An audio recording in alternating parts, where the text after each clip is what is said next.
Hey, what's up guys, it's Dren, and I'm going to be going over Astralis' deep banana control. What we're going to cover is a deep smoke at the end of B, cutting off the choke point, a Molotov here, behind the new wall, and then some of the nades they throw, and maybe a flash. So this is going to be very similar to the video I made, which has got to be like 2-3 years ago on the old Inferno, but things have changed, things are a little bit different, but a lot of it's going to be very similar to that video I showed a long time ago. And the way Astralis does it is very similar, but you can no longer smoke deep B from CT spawn. So what we're going to have here is Dupree is going to be coming B with the B players, and he's going to be lining up a smoke and throwing that deep choke point smoke right here. How he's going to do it is he's going to be hugging the wall behind him, and then for how far he goes out, he usually leaves like a little gap between the wall here and then the roof. Sometimes I've seen him touch it, or sometimes just leave a little gap, so it's not very touchy. As long as like it looks like that, you're fine. And then he aims right around here. I've seen him aim at like the bottom of the window, and then aiming just to the left of the bricks there, right next to the door right there. So you can take a look at that. And then he jump throws, and that's going to be just your deep banana smoke. You can see here, it's still pretty fast. It's not as fast as the old Inferno throwing it from CT spawn, but this is a pretty decent one that I've seen, people throw. It's going to come down here, boom, boom.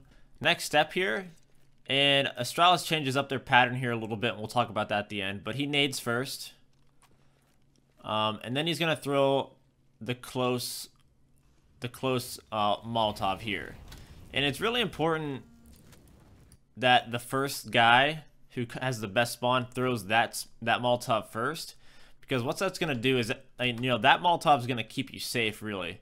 Because you can't really beat that as long as the first spawn throws it. So that's going to kind of secure the B control and make sure someone can't be behind that wall where people like to get pop flashed over and then peek you. So it's more important to throw the close one first rather than the second one, because people can beat this one as a terrorist, and then still have a chance of killing you, right?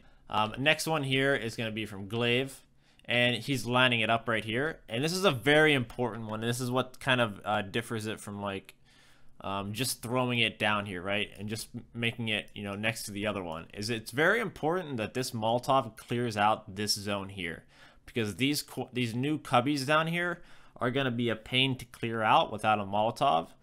So you're going to want to make sure your Molotov definitely clears out those positions. So what the Glaive is doing here is he's coming close to the wall, right? You can see he's very close to the corner, and he's aiming at the bottom of that balcony that kind of sticks out there.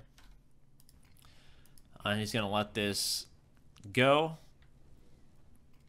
Any second now. And you see it's going to go deeper into banana here.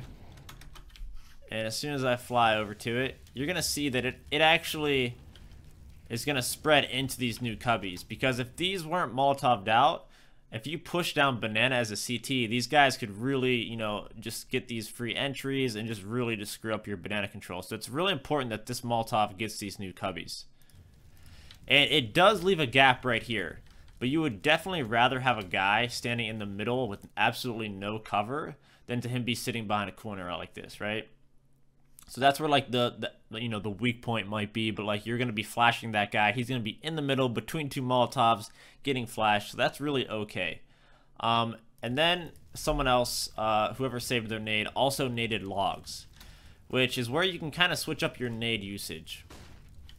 And they threw a flash. We'll talk about the flash a little bit later. And they both just kind of double peek. One guy swings wide so they don't line up, and the second guy covers. You can see that Glaive here is aiming at logs because they only threw one nade at logs. And that's one thing you can do, and that I showed in my old video as well, is that you can either save both your nades so that after you Molotov here and here, you can both double nade into the logs and really clear out that. And if you double nade into the logs, that's going to clear out this entire section, right? But what Zipnix did this round is he instantly threw that nade down banana just to change up the timing. Maybe he felt like he'd get some extra damage.